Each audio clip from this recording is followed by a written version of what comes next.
Takana was so eager to steal the fire that he got the stick too close to his breast and signed all the feathers. From that day forward he was known as Robin Redbreast.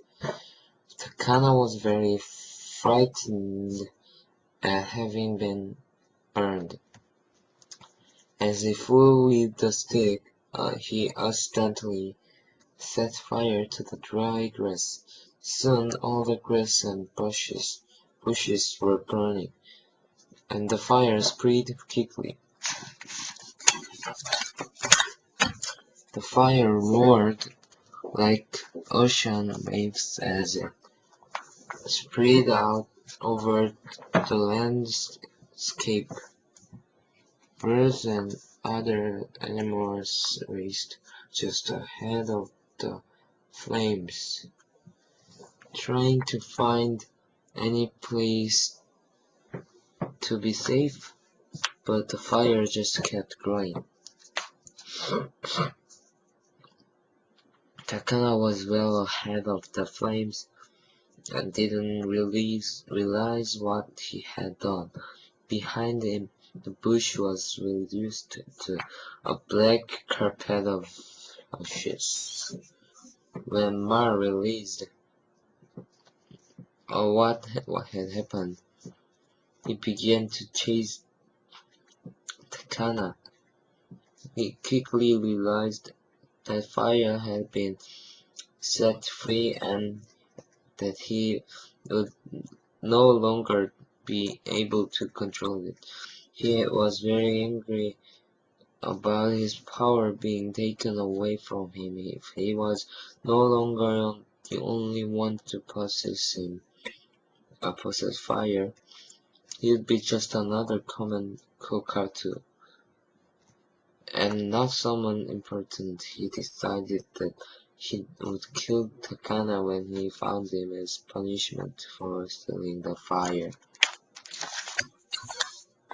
When Takana arrived back at his tribal camping grounds, he was very afraid Mar was right behind him. Takana was only a little guy and would be no match for Mar. He begged his good friend Curtain, the Kukabura, to defend him. Quarter agreed. When Mar arrived, Quartan stepped in front of Takana and pushed his small friend away. Mar was visibly angry. "Let me have him," he said. "He stole my fire and then set the outback aflame in his haste to escape." Quartan replied, "The fire is for everyone now. No one should freeze during the cold winters anymore."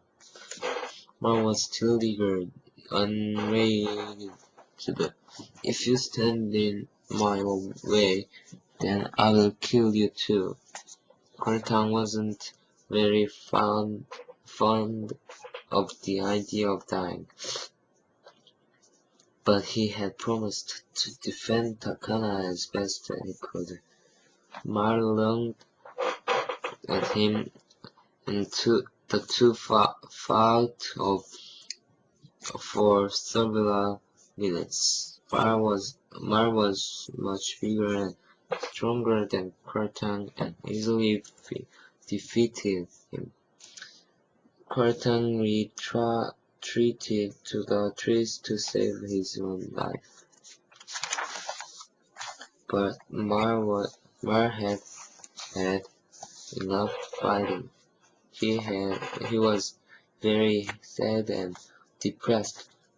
He glanced at the small pile of wood the tree had set on fire as he walked away. Whenever the tribal people see a Kukaratu, they remember how fire was stolen from him. The tribe was very pleased with the bravery of Takana. They prepared a great feast for the celebration and invited some of the local tribes to the corroboree.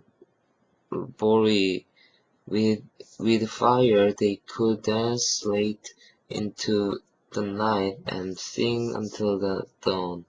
They gladly shared their gift of fire with their neighbors.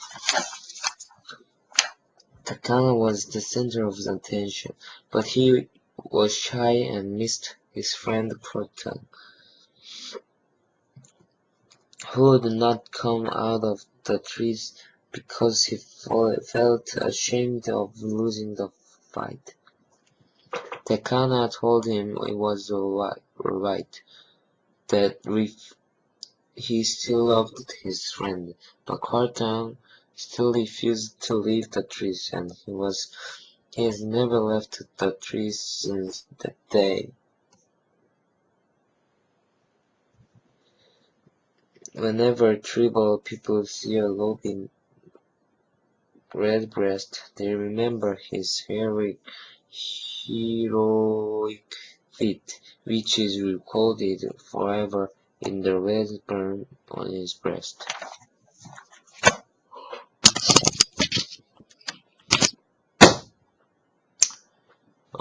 2008 and May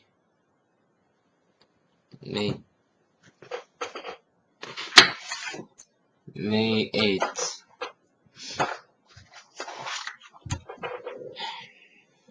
It is Sunday today, so I got up late and I watched TV and I met my friend. It's a long time to see him. So we went to Demat and ate the lunch and enjoyed the time, and I wanted to see a movie, watch a movie, but he didn't want. So we did what he wanted, but maybe after 1 hour that he wanted to do, he didn't want to do now. So I was angry, but not very. So we just went each other's house and I ate snacks and I did my homework.